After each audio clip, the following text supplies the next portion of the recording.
Depuis des années de militantisme, d'amitié intellectuelle, ce que nous avons dit au niveau de Maurras et de Daudet, nous le vivons entre nous, amicalement, depuis des années, et nous poursuivons nous aussi ce combat dans la même amitié. Je vous présente, ceux qui ne le connaîtraient pas, Jean-Baptiste Daunier, qui va vous entretenir de Mistral également. Donc je remercie, comme tout à l'heure à Saint-Rémy, ces personnes qui ont beaucoup roulé pour venir être avec nous. Nous sommes très heureux, très contents d'être avec eux. Alors, deuxième temps de notre après-midi. Jean, tu ne veux pas dire un petit mot? Non, ça va? Alors, deuxième temps de notre après-midi, après avoir fréquenté, si je puis dire, après nous être ressourcés auprès de Léon Daudet, nous venons nous ressourcer auprès de Frédéric Mistral. Voici son tombeau. Ceux qui, parmi vous, sont allés au Beau de Provence voient exactement la réplique de ce petit monument. Dans ce monument est enterré Frédéric Mistral, et vous remarquez que son nom ne figure pas. Il n'y a ni famille Mistral, ni Frédéric Mistral, c'est par humilité. Le poète a voulu que seul figurera ici une inscription à la gloire de Dieu et aux racines provençales. Vous avez la devise latine, la formule latine, non nobis domine non nobis, sed nomini tuo et provinciae nostre da gloriam, c'est-à-dire non pas à nous-mêmes, mais à toi Seigneur, et à notre province donne la gloire. Le poète a voulu par humilité s'effacer derrière son combat. Alors, nous avons choisi de venir ici, et puis après nous irons visiter sa maison, sa troisième maison, comme je l'ai dit en attendant ceux qui sont arrivés un peu après, puisque Mistral est né au Mas du Juge, non loin d'ici, qu'il a dû quitter quelques années après. Henri vous en reparlera tout à l'heure. Il est allé habiter dans une seconde maison avec sa mère, et puis lorsqu'il s'est marié avec une bourguignonne, il a fait construire une troisième et dernière maison que nous allons visiter tout à l'heure, où se trouve le musée. Alors, nous avons choisi de venir ici. Avant d'aller là-bas, je vais vous donner lecture de deux tout petits documents avant de passer la parole à notre ami Jean-Baptiste qui, lui, piochera beaucoup, comme il sait le faire, le sujet. Je vais vous lire juste quelques lignes pour l'instant. Vous savez que c'est Lamartine qui a lancé Mistral dans son 40e entretien de littérature. Alors voici vraiment quelques lignes, parce que le 40e entretien, il est très long. Voici comment Lamartine raconte la visite que lui a faite Mistral.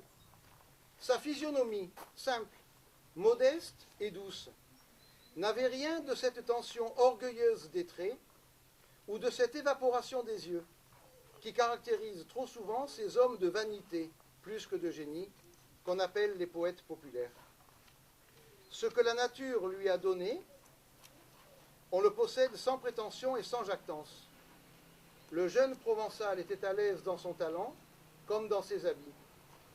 Rien ne le gênait, parce qu'il ne cherchait ni à s'enfler, ni à s'élever plus haut que nature.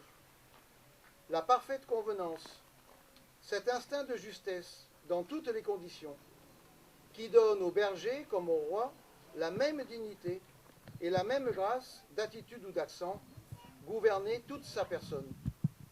Il avait la bienséance de la vérité. Il plaisait, il intéressait, il émouvait.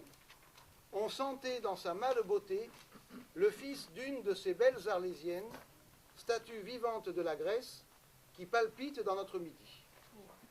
Voilà. Donc c'est Alphonse de Lamartine, cours familier de littérature, un entretien par mois, tome 7e. Pour ceux qui veulent, j'ai oublié la page. Et maintenant, Daudet, que nous avons vu tout à l'heure. Daudet a un jour aussi parlé, et il a fait ce petit commentaire, vous allez voir qui est très beau, et il dit, Mistral, on l'a comparé souvent à Goethe, il est lui-même. Ce qui frappe le plus dans ses propos, c'est l'harmonie des plans, la perspective qu'il a dans l'esprit, comme un descendant d'aïeux qui ont longtemps contemplé le ciel étoilé et la plaine. Tel il était il y a 30 ans, et plus loin encore dans mon souvenir, jugeant équitablement les hommes et les choses, célébrant son pays et poursuivant avec méthode son plan de reconstruction provinciale, dont ses amis eux-mêmes n'apercevaient peut-être pas toute l'ampleur. Il est clair, limpide comme la source, mais profond, et sa bonhomie n'exclut pas la méfiance. À Paris, on le discutait, on harcelait mon père. Mais pourquoi n'écrit-il pas en français votre Mistral? Relever la Languedoc, un patois, c'est une chimère, c'est un rêve. Daudet, votre amitié vous aveugle sur l'importance de ce mouvement. On a vu depuis qu'au contraire, l'œuvre de Mistral était et est des moins chimériques, des plus utiles qui soient. Le maître de Mayenne est pour la moitié dans la superbe résistance de l'Alsace-Lorraine. Évidemment, le texte est écrit avant la guerre, avant la Seconde Guerre mondiale. C'est aux armes forgées par lui, à ses méthodes, à ses principes, qu'ont eu recours les mainteneurs, malgré tout, de l'âme héroïque de l'Alsace, de ses coutumes, de ses aspirations. Poète et le plus doué de tous, Hugo compris, sans comparaison possible. Mistral connaît en outre les secrets de la cité et ceux du verbe, les moyens d'étayer la cité par le verbe et réciproquement. C'est un sorcier, au sens étymologique du mot, un trouveur d'ondes jaillissantes. Il ne frappe pas en vain le roc stérile. Si vous voulez mon avis, Mistral est bien grand, mais l'avenir le fera plus grand encore. Dans les abris posés et chantés par lui, les nations opprimées iront au cours des âges chercher un refuge contre la force brutale.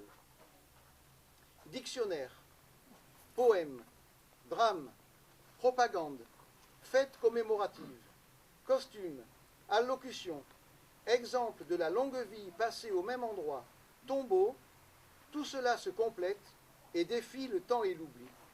Et comme tout à l'heure, je vous reciterai les deux vers que citait Daudet, sum mor li beudiseire, mai li voes enclanti. Sum mor li bastiseire, mai lu temples basti. Ceux qui parlaient avec bonheur sont morts, mais leur voix en retentit.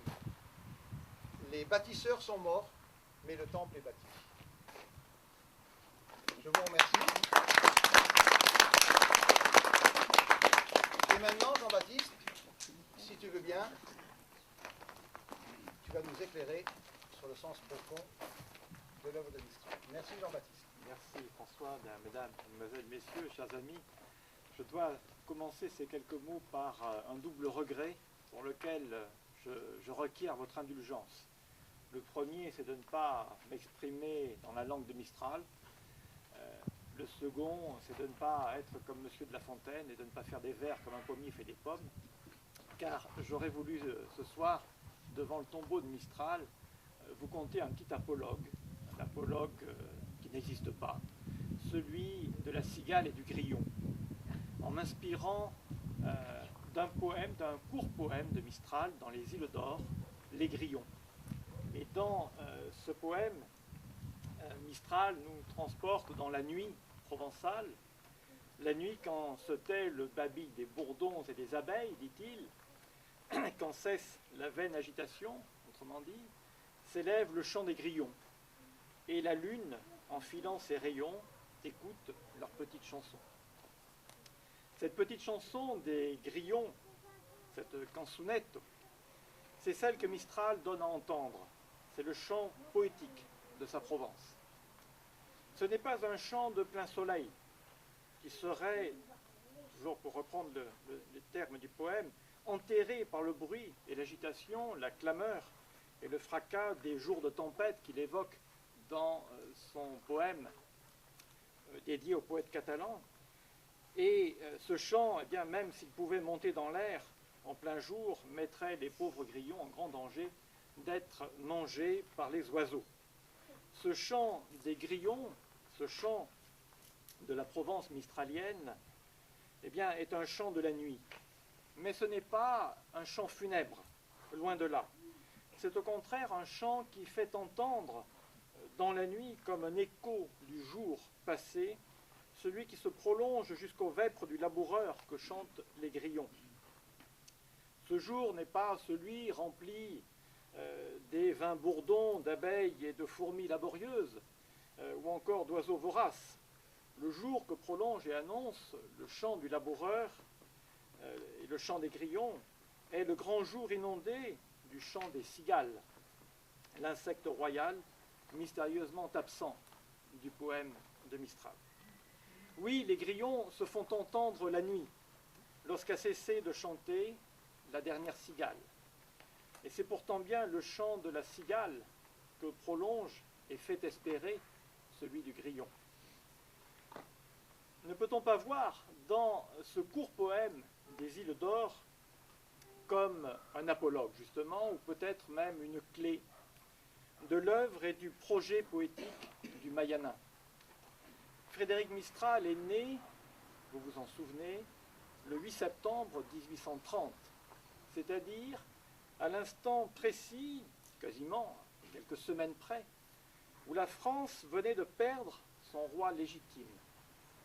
Toute son œuvre poétique va se construire dans cette période où s'est tu le chant royal de la politique française, de cette grande France à laquelle les Provençaux appartiennent franchement et loyalement, selon, là encore, les termes de Mistral au poète catalan. L'œuvre poétique de Mistral ne prétend pas se substituer à ce chant de grand jour. On y chercherait en vain un projet politique. Mais cette œuvre poétique fait entendre comme une petite musique de nuit qui, le soir, en dehors de l'agitation des jours de tempête, chante avec la lune les vêpres du laboureur. Ce chant des grillons ne se mêle pas aux babiles puérils et vains des bourdons et des abeilles, ces abeilles à son hasard dont les Bonaparte avaient fait leur emblème. Il attend pour s'élancer dans la nuit que la laborieuse fourmi, tout occupée à mettre en pratique le mot d'ordre de Guizot, soit prudemment rentrée chez elle. Et c'est alors, pour la lune qui file ses rayons, la lune blanche de nos nuits d'été, c'est alors qu'il fait entendre sa petite voix, sa toute petite voix, sa petite chanson.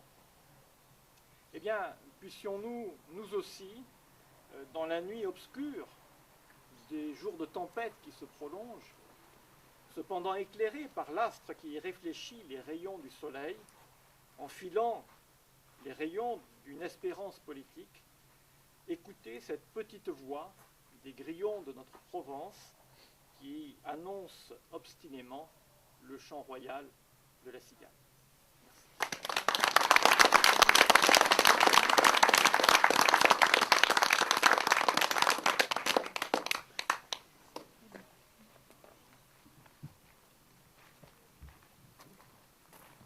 Eh bien, merci Jean-Baptiste. Alors, pour clôturer cet après-midi, enfin, cette deuxième partie de notre après-midi, il nous a semblé bon de venir ici pour réciter avec vous un magnifique poème de Frédéric Mistral. Il y en a évidemment des dizaines. Il a fallu en choisir un. Nous n'avons pas pris un passage de Mireille ou de Calendal. Nous avons choisi l'Ode à la race latine. Alors, je ne vous le traduirai pas parce que traduire, c'est toujours un peu démolir une œuvre. Expliquer quand même ce qu'elle veut dire, et vous verrez après, même sans avoir fait du provençal, vous entendrez cette extraordinaire mélodie, c'est cette beauté formelle pure de la poésie. Alors Mistral parle au peuple latin, au AUX, les Roumains, les Espagnols, les Portugais, les Français, les Italiens, les Catalans, les Provençaux, et il demande à la race latine, au borote, race latine, sotto la capo do soleil, c'est-à-dire, élève-toi, relève-toi, sois fier, n'accepte pas la décadence. Comme un major Confleur, ne subit pas l'uniforme niveau. Au borote, race latine, sotto la capo do soleil. Alors il passe en revue toutes les beautés qu'il y a chez nous, qui vont des simples beautés matérielles. Le paysage est beau chez nous. Et puis par gradation insensible, il monte la beauté de la langue, beauté de la culture, beauté de l'espérance, et il termine, c'est merveilleux, par la croix, évidemment le summum de l'espérance, ce qu'il y a de plus haut. Donc, il y a 7 strophes. 7, c'est le chiffre divin, le chiffre d'or. Et dans ces 7 strophes, vous allez quand même le comprendre, même sans avoir fait de provençal, il s'élève vers cette vision chrétienne, vers cette volonté de ne pas subir, cette volonté de ne pas subir l'uniforme niveau. La pièce a été lue pour la première fois en 1878, le 25 mai, à Montpellier, sur la place du Pérou. Alors vous avez un petit refrain qui normalement s'intercale chaque fois. Je ne le répéterai pas, on s'était mis un petit peu d'accord avec Gérard et avec les autres, parce que si on le récite, ça casse un petit peu le rythme. Le refrain c'est donc Auborte race latine, sotto la capo do soleil, lo rasim brun bouille din latino, lo vin de Dieu gisclara leu, le vin de Dieu va bientôt être tiré.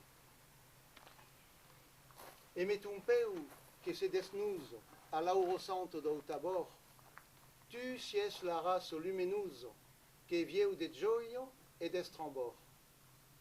Tu sies la race apostolique, que sonne les campanes à bran, tu sies la trompe que publico, et sies l'amant qui trahis le grand. Ta lengo maire, a que au grand flume, que per 7 brancos s'espandisse, largant l'amour, largant l'olume, comme une raison des paradis, ta lingue d'or, fille romano, do peuple reyes la canson, que rediront les boucs humano, tant que le verbe aura raison. Ton sang illustre, de tout caire, per la justice a faraggiò, per ei la ligne qui navigaire, su nanaquer un monde nou. Au batedis de ta pensado, as esclapa 5 tirei, a se nous n'eres divisado, cau podrie veuille te faire lei. A la belugo disestello, abran l'humu de ton flambeu, dintre l'umabre et su la tello, as incarna lo subrebeu. De l'art divin sies la patrie, et tout au grâce y vendetu, sies lo surgien de l'allegrio, et sies l'éterne giuventu. Di forme pure de ti femo, li panthéon c'est son popla, a ti triomphle, a ti lagremo, tutti li cor en barbella. Florisse la terre au qu'en fasse flori, de ti fouiller cadun vin faux, et di l'esclus de ta glorie, sempre le monde a portado. Ta lindo mar, la mar sereno, un te blanqueggion li veisseu, frise a tipé sa molle areno, un miraillant l'azur do seu. A quel mar, toujours risento, Dieu l'escampé de son clarun, come l'ascenso trelusento, che deu ligati popoli brun. Su ti custiero suleiuso, creis l'olivier, l'aubre des passes, et de la vigne au vertueuse, s'enorgueillit son ti compass. Race latine, un remembrance de ton passage sempre corus, a uboroté vers l'espérance, a frairoté sous la cruz.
48 doit être le chapitre 8 ou 9 des mémoires, après le bac, après le chapitre sur le bac de Mistral.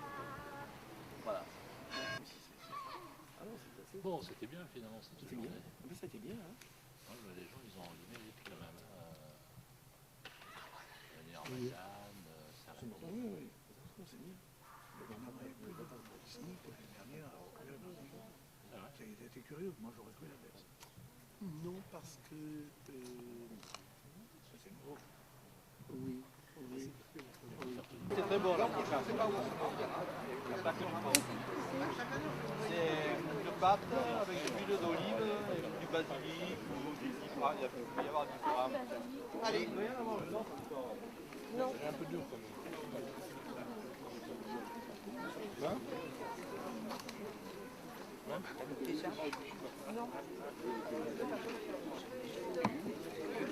Et maintenant, oublie. On avait parlé de deux de Henri. Henri.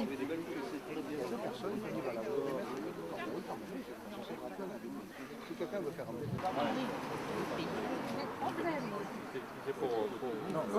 oui, oui. C'est gratuit.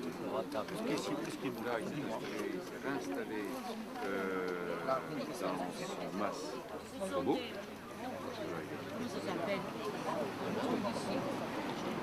J'en ai tout aussi. C'est ce qu'il a dit. C'était au bout là. Très bon. Allez, tu manges bien. Ah ben François. Non, mais il y en a deux qui ont demandé.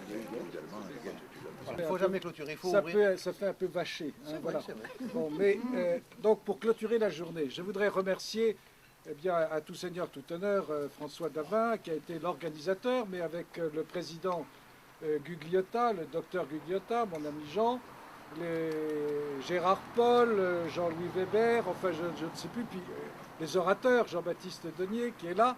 Enfin bref, je voudrais tous vous remercier, Michel Franceschetti, Paul Leonetti, tous ceux, Jacques Saint-Pierre, Henri voilà. qui nous reçoit, enfin bref. Bref, voilà. Bon, Et je ceux vous qui sont remercie. venus. Et ceux qui sont venus. venus. Je vous remercie tous. Bon, il a assez répété tout à l'heure. Hein. Je viens du Nord, c'est-à-dire pour lui du Nord, en fait je viens de Paris. Voilà. Je veux quand même te faire remarquer que je suis poitevin. Ah, Bon. C'est le Nord quand même. c'est quand même très au nord. Hein. Je tiens à le préciser parce que comme la famille, le nom de la famille était un petit peu répandu dans le Midi du fait des alliances, tout le monde est absolument persuadé que les crébiers sont provençaux. Alors je tiens à rectifier les choses, on ne mélange pas les torchons et les serviettes. Je ne dis pas qu'il y a le torchon et qu'il y a la serviette, parce que tout à l'heure tu avais l'air de dire qu'on était des torchons et que toi tu étais la serviette. Moi je reste dans ton. Bon, allez, on a suffisamment plaisanté. En tous les cas, je suis heureux à chaque fois, puis je crois qu'on se connaît presque tous, hein, sinon tous. Je suis très très heureux à chaque fois que je viens dans la Fédération royaliste provençale, parce qu'il y règne une ambiance particulière, sui generis, je ne sais pas comment la qualifier. Elle est extrêmement amicale, elle est toujours intelligente. Hier soir, je dînais avec mes amis, on a plaisanté et on fait avancer beaucoup de choses de cette façon-là. Beaucoup plus facilement que chez nous où on est sérieux et très rapidement on se dispute, quoi, comme à la Chambre des députés. On fait semblant de se mettre en colère, pour ne pas dire vraiment en colère. Alors, un grand remerciement. Et un grand remerciement aux orateurs. Et ça, c'est une formule qui me plaît, qui vous plaît, qui nous plaît. Cette formule qui consiste à tirer une leçon politique de ce que notre Saint-Père le Pape a appelé la culture. Si le pape emploie le mot culture, on va pouvoir l'employer. Certes, il est d'origine germanique, quoi qu'il prétende, quand vous lisez bien ses souvenirs, qu'il est gaulois. Eh oui, il dit « je suis gaulois de la Gaule transalpine ». Voilà, visiblement, il cherche à se détacher de je ne sais quelle allure prussienne qu'on a prétendu lui donner. Et donc, oui, il a appelé ça la culture. Alors, ça fait ma transition pour vous dire les deux mots de la conclusion. On a beaucoup parlé de Maurras, de Daudet, de Bainville, de Mistral, et ce sont nos maîtres. Mais attendez, à l'heure actuelle, ils vivaient dans l'espérance, ces gens-là. Et à l'heure actuelle, cette espérance est en train, d'une certaine manière, de se réaliser. Vous savez, nous sommes tous des gens un peu dans un état de, non pas de désespoir total, mais un petit peu de désespérance. On se dit, on pense bien, on se revoit entre nous, on est content de se revoir, on s'échauffe, on pense beaucoup de mal du gouvernement, bien sûr, et encore plus de ceux qui s'opposent au gouvernement, donc on pense du mal de tout le monde, et ça devient extrêmement difficile d'essayer de penser du bien quelque part. Eh bien, on a la chance, chers amis, on a la chance d'avoir les deux phares qui peuvent demain nous conduire vers la victoire. Je dis bien la victoire, qui ne sera pas forcément celle que l'on rêve, c'est-à-dire celle au bout de nos cannes ou au bout de nos lances, qui sera peut-être d'un autre ordre. Mais en tous les cas, on a les deux phares. On a un prince, chers amis, on a un prince et on a un pape. On dirait qu'on en avait avant. Oui, moi je pense qu'on a toujours eu des papes. Mais on a un pape qui dit les choses comme elles sont. Et on a un prince qui dit les choses comme elles sont. Vous avez tous suivi sur les blogs les différentes tribunes que le prince commence, que la presse nationale lui refuse, pour le moment encore.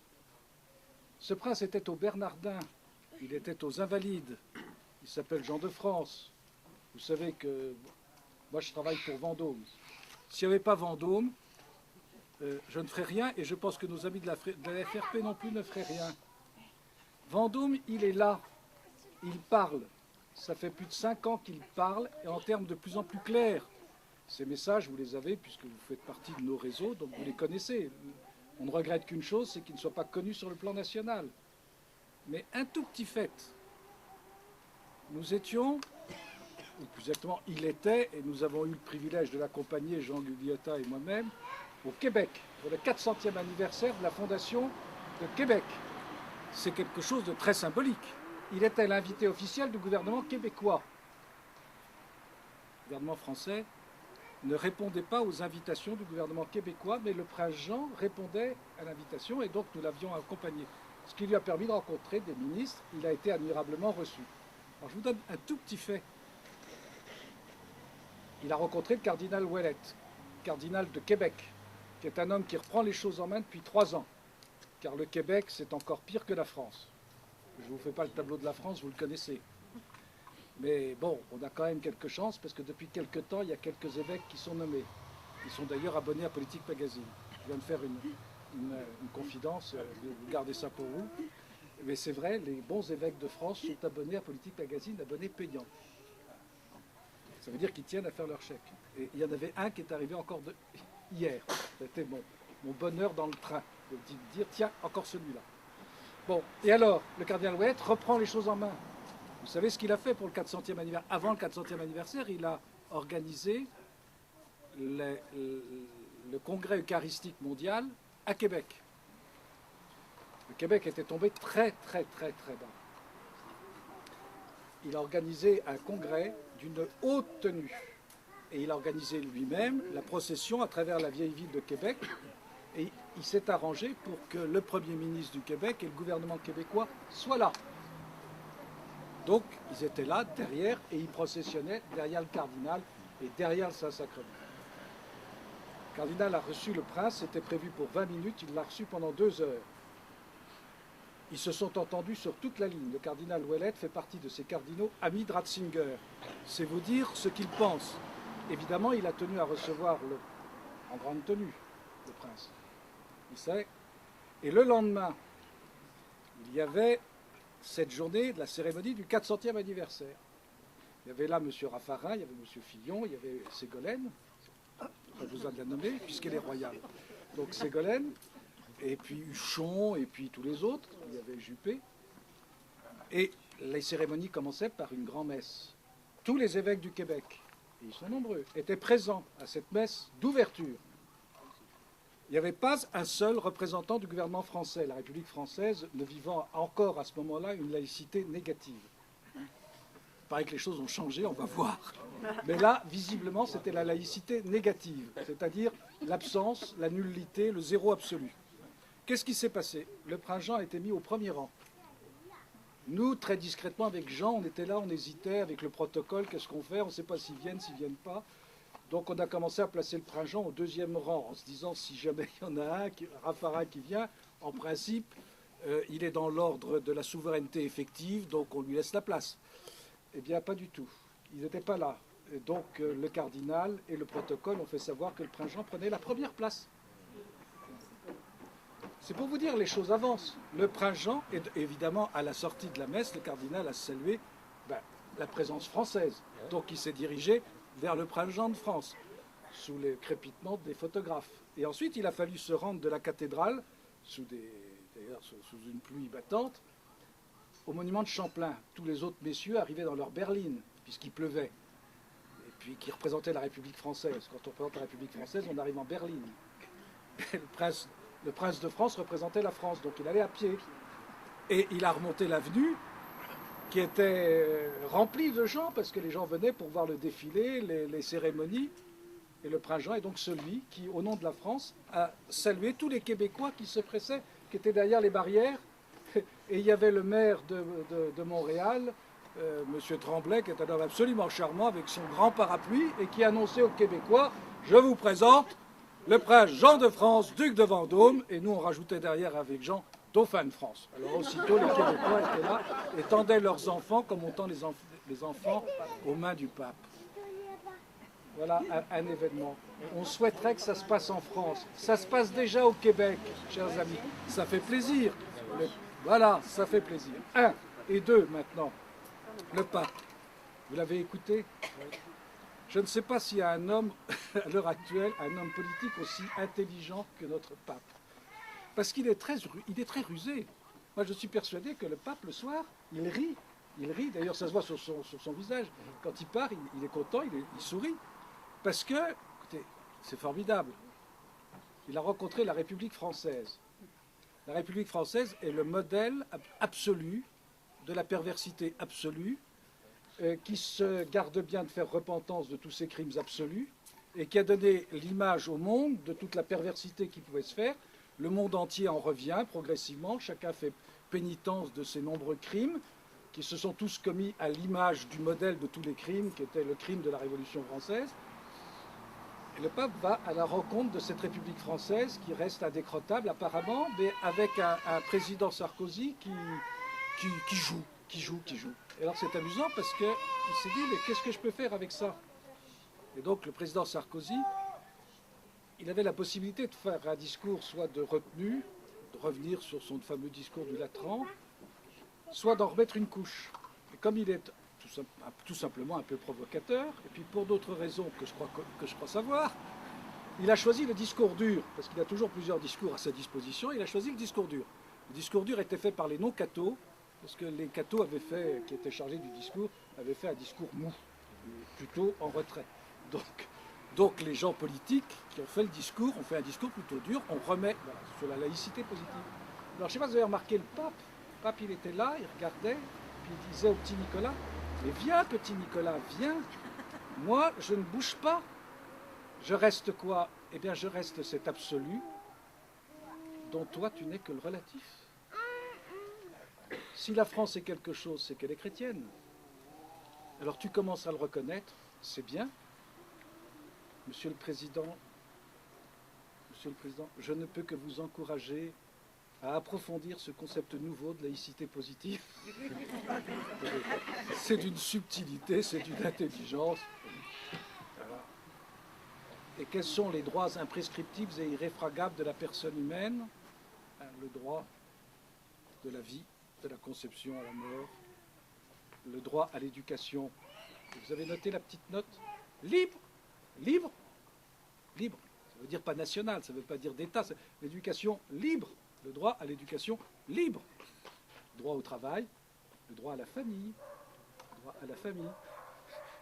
Et puis pour finir, le droit religieux, le droit de pratiquer sa religion et qu'on nous foute la paix, qu'on vous fiche la paix, pardon, le pape ne parle pas comme ça. Voilà. Et ensuite, au Bernardin. Mais qu'est-ce que c'était intelligent? Bon, il a parlé de culture. Il a dit, la culture, nous dirions-nous la civilisation. Elle est née là, au Bernardin. Il a pris l'image. Elle est là. C'est là qu'on a appris tout, à penser, à chanter. toute votre musique, toute la musique européenne est sortie de la musique des moines. Ce que les historiens et les musicologues savent parfaitement. Et c'est prodigieux ce qu'il a dit. Il avait là des personnes qui ne comprenaient pas. Vous avez vu Jacques Chirac? Il faisait semblant de penser. Jacques Chirac faisant semblant de penser, c'est une figure admirable que Rodin n'a pas su, ne pourrait pas, sous son scalpel, représenter. Et donc, il a expliqué, attendez, il y avait des hommes qui étaient là, qui étaient enturbanés, il a expliqué ce que c'était que la parole de Dieu. Il a fait une explication de texte. La parole se comprend par rapport à l'origine et par rapport à la fin. Chirac, c'est dynamique. Et la parole de Dieu ne peut pas se comprendre sans une interprétation, sans une herméneutique. La parole de Dieu, ce n'est pas des paroles qui viennent et qu'on retranscrit sur une épaule de chameau et en la figeant. C'était extraordinaire, extraordinaire. Il faisait un cours dont tout le monde avait besoin pour expliquer quoi? Que la religion intelligente, celle qui était capable de se soumettre, je ne dis pas à la critique, mais aux critères de la raison, la seule, c'était la religion catholique. Il en a fait une démonstration. Et il y en avait un, et malheureusement on voyait que son crâne, quand la télévision venait jeter son regard sur lui, c'était le prince Jean. Je ne sais pas si vous l'avez noté. On l'a vu pendant 10 minutes, mais on ne voyait que son crâne. Pourquoi? Parce qu'il prenait des notes. Je pense qu'il était le seul à prendre des notes. Et cette rencontre est extraordinaire. Il se trouvait le lendemain, évidemment, aux Invalides. Et qu'est-ce qu'a expliqué le pape aux Invalides? Qu'est-ce qu'il a expliqué à Lourdes? Et qu'est-ce qu'il a dit aux évêques français? Il a dit que c'était très joli de faire de l'œcuménisme, etc., mais que l'essentiel de la religion, c'était l'absolu de Dieu. Si vous avez écouté sa méditation théologique, ontologique, j'allais dire, sur l'Eucharistie, voilà. C'est un homme qui sait que Dieu est présent, j'allais dire quasiment immédiatement. Il y a de l'augustinisme presque chez lui, anselmisme. Il est là, il sait, et il dit ce qu'il sait, et il dit ce qui fait sa foi. Et il dit ça avec un sourire. Et il a expliqué à nos évêques que le point important, ce n'était pas la méthode du catéchisme, mais c'était le contenu du catéchisme, c'est-à-dire la foi. Il leur a expliqué que le point important, ce n'était pas leur manière de célébrer, mais c'était la célébration, et que puisque lui avait décidé qu'il y avait maintenant 2 formes du même rite, eh bien les 2 formes étaient libres, et ça rend la liberté aux gens. Et que troisièmement, ils n'avaient qu'un premier et fondamental devoir, c'était celui d'aimer leurs prêtres. C'est libérateur. Personnellement, je connais beaucoup de prêtres de ma génération qui ont souffert, qui ont infiniment souffert. Tous, vous en connaissez. Des dictats épiscopaux, ou plus exactement des commissions épiscopales ou des commissions d'on ne sait quoi, et qui les contraignent à faire des choses qui les révoltent. Eh bien, le pape est venu pour libérer. Et puis pour rappeler à la France, et vous avez tous noté ce silence extraordinaire et les applaudissements qui ont suivi, quand il a rappelé le rôle de la Sainte Vierge dans l'histoire de France. Sous ces 2 titres, de l'Immaculée Conception et de l'Assomption. Alors, chers amis, un prince, un pape, qui viennent faire et qui donnent de telles leçons, chacun à son niveau, pour le moment, puisqu'hélas, notre prince n'est pas roi. Et ne lui demandez pas d'être roi tout de suite, il ne peut pas. Bon. Il ne peut pas. Alors rêvons pas, c'est pas demain. Mais on va tout faire pour qu'après-demain, ça soit. Et moi, j'ai une bonne... Je ne sais pas. Je trouve, et vous avez tous d'ailleurs, nous sommes tous joyeux, parce qu'on sait qu'il y a une espérance qui traîne dans l'air, et qu'il faut qu'elle se concrétise. Et évidemment, le malheur, c'est que les médias ne nous appartiennent pas. L'argent, vous le savez aussi bien que moi, ne nous appartient pas. Eh bien, dans tout ce désordre, on arrive à constituer quelque chose, des forces, cette force spirituelle qu'on a vue avec le pape. Attendez, il n'est quand même pas aidé. Les évêques français ont quand même essayé de tout faire pour étouffer sa parole. Il y en a 10. Ils sont d'ailleurs abonnés à Politique Magazine, je le répète. Bon, il y en a 10 qui ont la foi catholique, ils le savent d'ailleurs entre eux, très bien. Bon, les autres, on ne va pas dire qu'ils n'ont pas la foi, c'est pas à nous d'en juger. Mais c'est certain que c'est quand même, c'est très pesant. Mais le pape vient il parle. Et c'est libérateur. Eh bien, le prince, c'est la même chose. Il vient, puis j'espère qu'il va revenir aussi en Provence. Vous l'aviez entendu au Beau il y a 4 ans ou 5 ans, je ne me souviens plus. Vous l'entendrez de nouveau. Et cela, c'est pour vous donner une espérance, parce que si nous n'avons pas d'espérance, on ne peut plus vivre. Alors, ben voilà, grâce à Dieu, grâce à cela, eh bien, on peut faire des choses, et nous en faisons. Hein. Vous avez Politique Magazine, vous avez la Revue Universelle, vous avez la Fédération Royaliste Provençale. Attendez, on n'est quand même pas malheureux. Je circule à travers toute la France. Je peux vous dire qu'il y a 8 jours, j'étais même pas 8 jours, j'étais dans le Nord. Bon, ben, on faisait une réunion, il y avait suffisamment de monde pour que ça ne soit pas ridicule. Je suis persuadé que le député du Coin, quand il fait sa réunion, il a moins de monde. Alors, c'est quand même réconfortant. Tout cela pour vous dire, chers amis, que maintenant, ben, il faut continuer. Alors, on continue. Voilà.